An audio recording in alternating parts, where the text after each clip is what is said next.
तो आज हम बात कर रहे हैं एपिसोड 363 की। ये एपिसोड रमज़ान की पहली सहरी से शुरू होता है, बज़ाहिर तो। एक बहुत ही खूबसूरत मंजर है।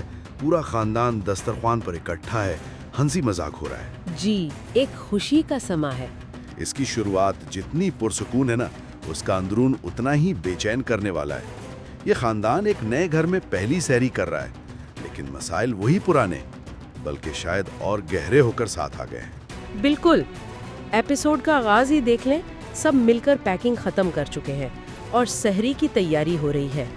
दिलान मजाक में कह रही है कि अगले साल सबसे बदला लूंगी और बारानों से छेड़ रहा है। मतलब एक आम खुशबाश खानदान का मंजर लगता है। हाँ बिल्कुल, एक आइडियल फैमिली मोमेंट लगता है। लेकिन फिर कैमरा सबा साहिबा पर जाता है और सारा मंजरनामा बदल जाता है।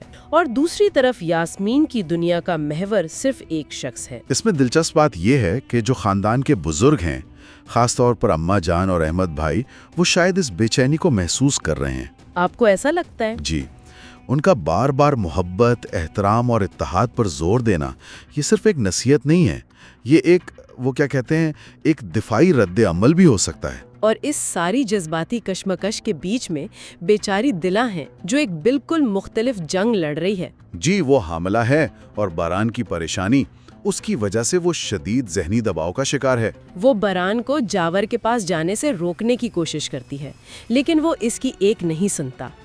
जब बरान चला जाता है तो वो थक कर सो जाती है। तो इस सब का मतलब क्या है? इसका मतलब ये है कि खानदान की असल आजमाइश अब शुरू हुई है। रमज़ान का महीना जोड़ने के लिए होता है, लेकिन जवाहिर उसे तोड़ने के लिए इस्तेमाल कर रहा है।